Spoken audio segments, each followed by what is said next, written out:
future-proofing your firm and really thinking forward, you're going to make sure that and understand that moving forward, it's not just white men who are running organizations and companies. It's diverse, and if the legal profession needs to keep up. Welcome to Spill the Ink, a podcast by Reputation Inc., where we feature experts in growth and brand visibility for law firms and architecture, engineering, and construction firms. Now, let's get started with the show. Hey everyone, I'm Michelle Calcote King. I'm the host of this podcast, and I'm also the principal and president of Reputation Inc. We're a public relations and content marketing agency for law firms and other professional services firms. To learn more, go to rep-inc, that's inc with a K.com.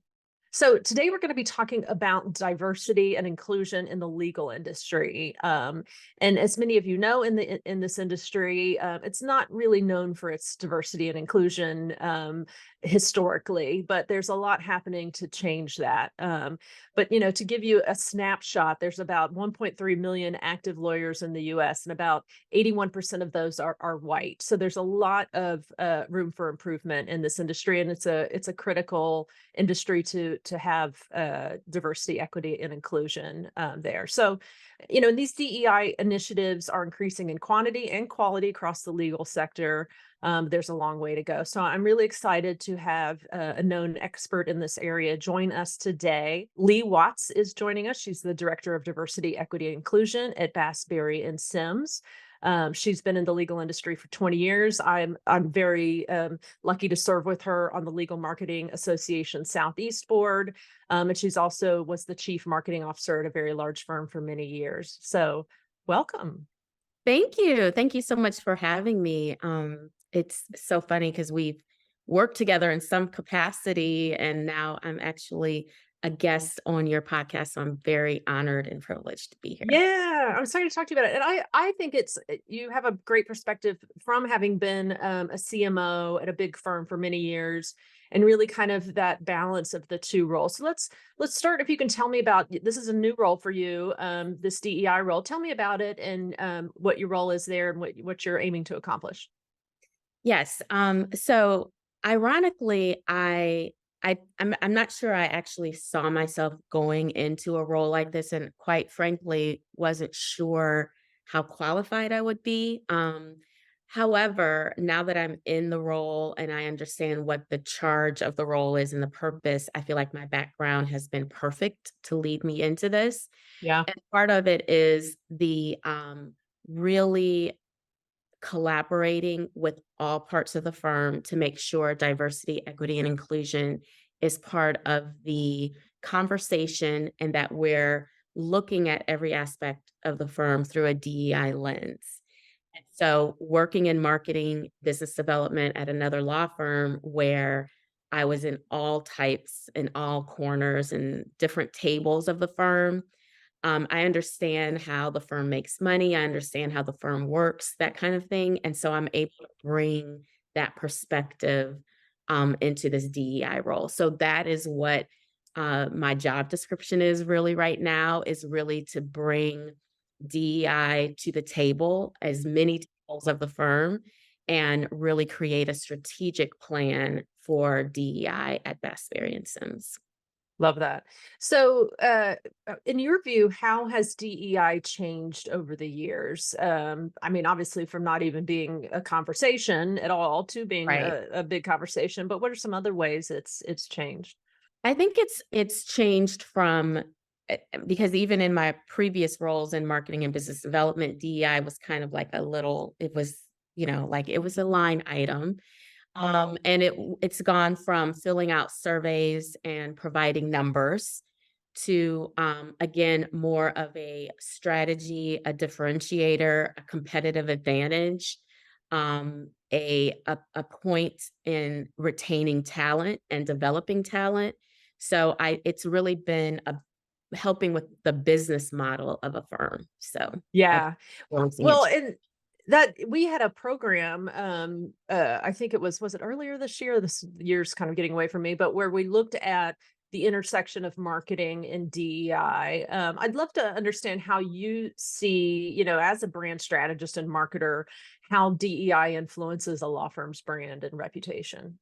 Yes. So in various ways. So obviously the most obvious way is the voice of the client. How do our clients see our firm, and is their voice represented in our firm? So if you are being future proofing your firm and really thinking forward, you're going to make sure that and understand that moving forward, it's not just white men who are running organizations and companies. It's diverse, and if the legal profession needs to keep up. So, are we making sure that those voices, those faces, those perspectives are representative in our firm? So, from a recruiting and from a talent development standpoint, are we growing leaders? And sometimes, if DEI is not the pulse of the firm, we lose our DEI talent because we're not relating to them. We're not understanding the nuances and making sure that they're developing and not being overlooked. Yeah. And going back to your previous question about how DEI has changed, first it was just diversity, it was just keeping the numbers. Then we looped in equity, and then we looped in inclusion. And now it's also about belonging. So I think that, all of that has to be a part of it. And then again, looping it back to the client and the brand. So if we want to retain clients, so that's one part from the marketing and BD standpoint. And then also understanding from an equity standpoint, not everyone comes to the table with the same skill sets, the same um, connections to develop business and make partner and to be visible in a firm. So how do we help everyone kind of like compete at the same level? Yeah. So that is part of the DEI strategy as well in a law firm.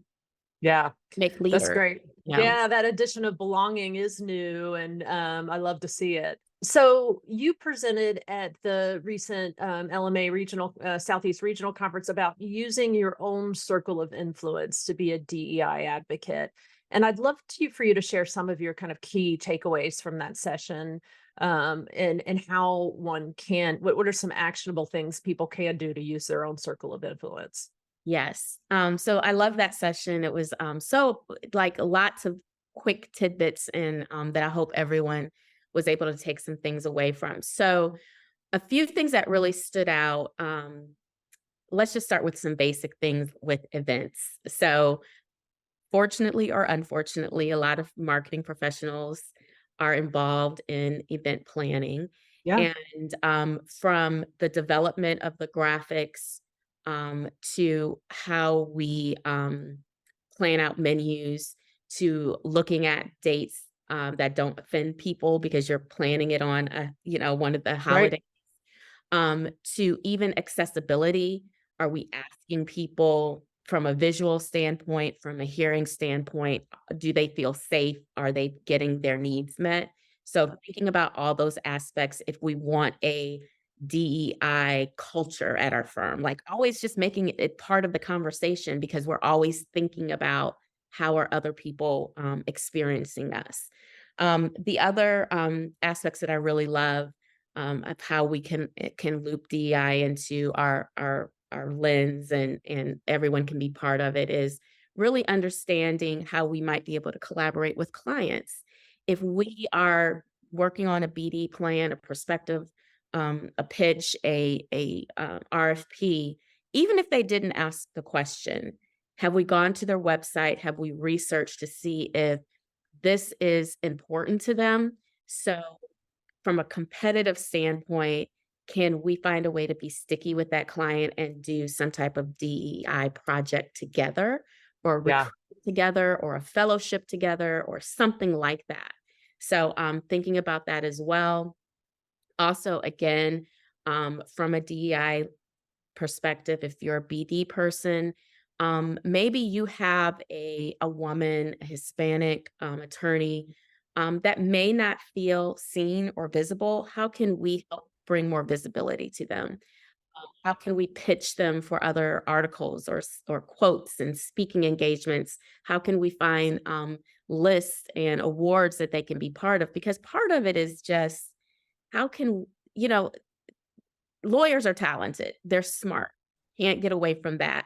But if nobody knows about it and you're the best hidden secret, then Yeah. that's a problem. So how can we bring more visibility to that attorney that may be hidden, but we know about them, but we can help push them forward. So those are a few things that came out in that session. There I were a love lot. that. Yeah. Well, and we see some of those things as small because, like making sure your events don't fall on critical holidays for certain groups, but that's a big deal. And yeah, if you overlook that, your bigger, quote unquote, bigger things will not have a lot of credibility with those audiences. So getting that right is sort of foundational.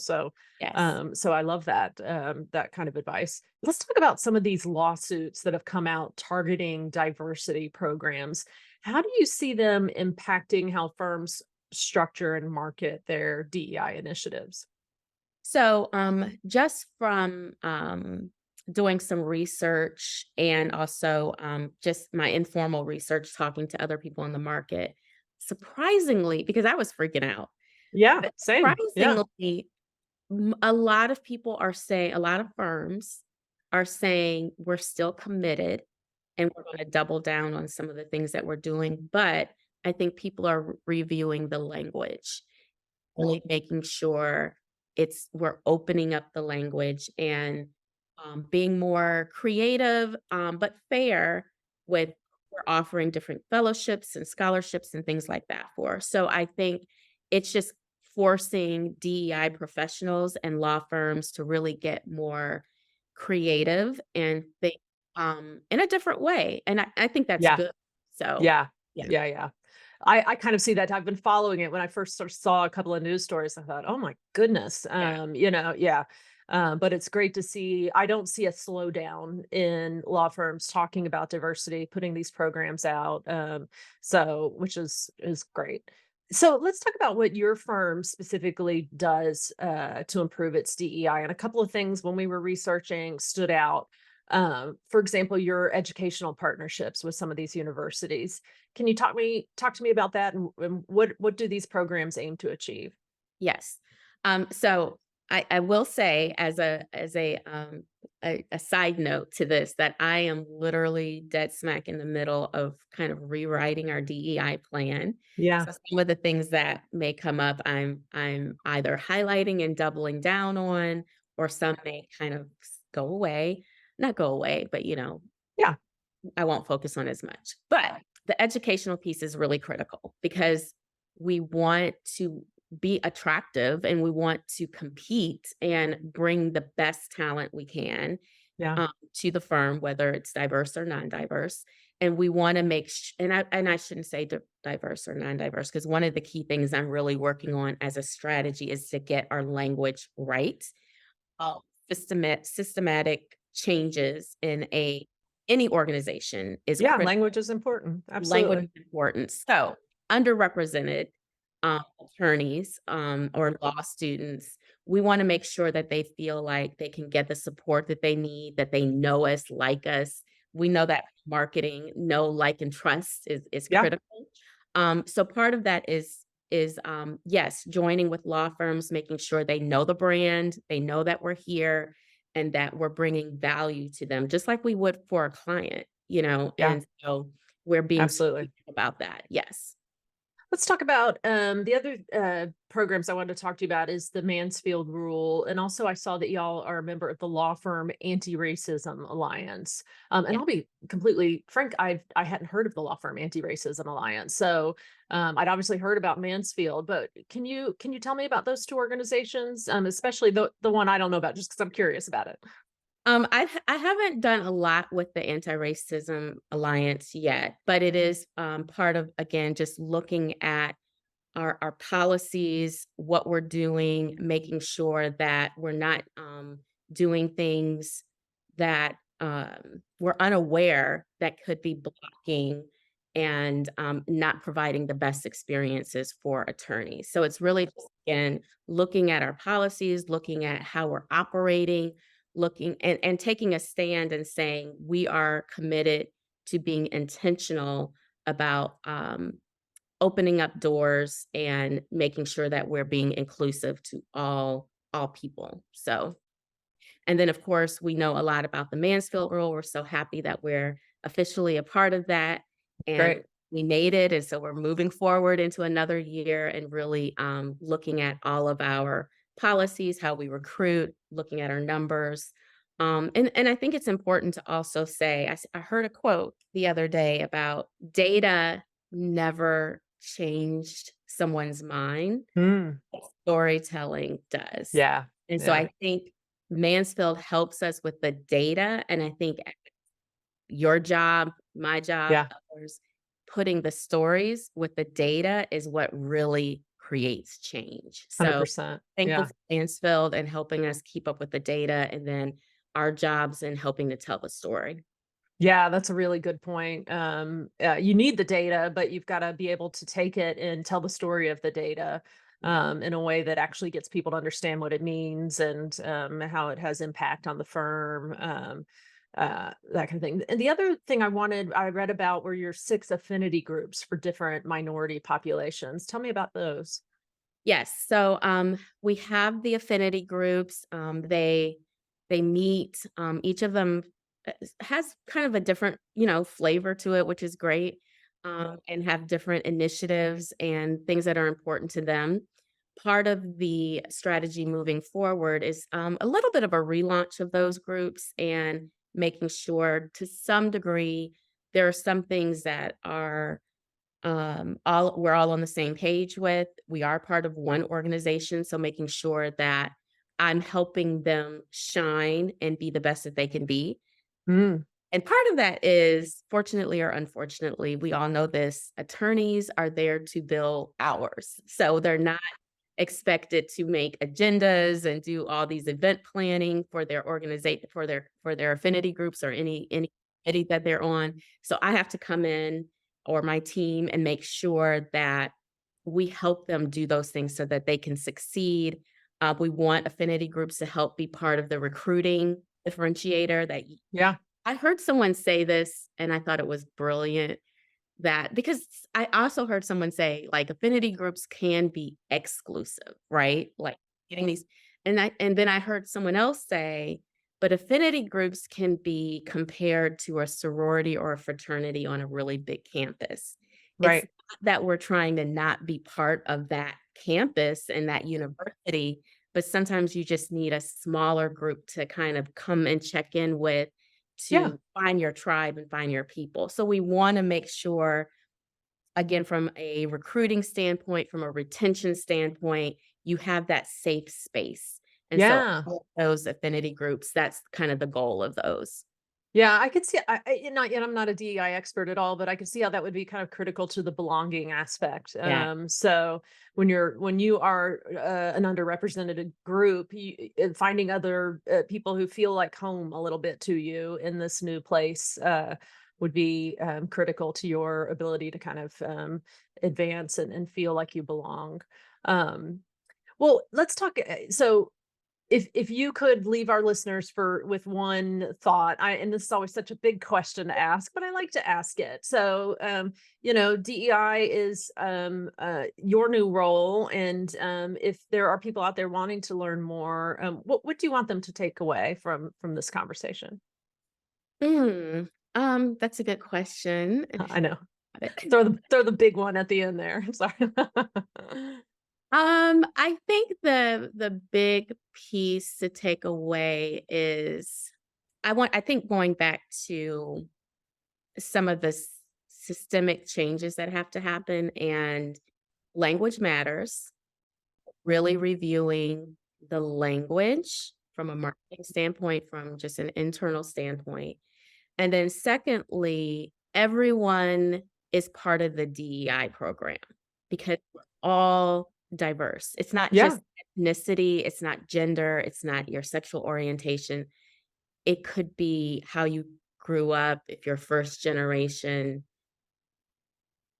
there's so many ways that we're diverse, and I think part of making real change with the DEI initiatives is to realize that all of us have aspects of diversity. Absolutely. Once everyone grasps that and realize, "Hey, I'm part of this too," Hmm. then we can all work together on it. But if we keep thinking it's for them over there, Yeah, then absolutely. it's never gonna get anywhere. So, really that intersectionality Hmm. of identities is really important. Yeah, So I love that that. yeah. Yeah. Well, and I love that it's an inclusive factor because I Yes. think that can be a negative reaction by some to feel excluded from it, but really we're all part of it, and it's about honoring and recognizing those differences, and how can we all work effectively better together. So that's great. Well, I'm very excited to have you on here. So we've been talking to Lee Watts of Bassberry and Sims. So if anyone wants to get in touch with you now, what's the best way to do that?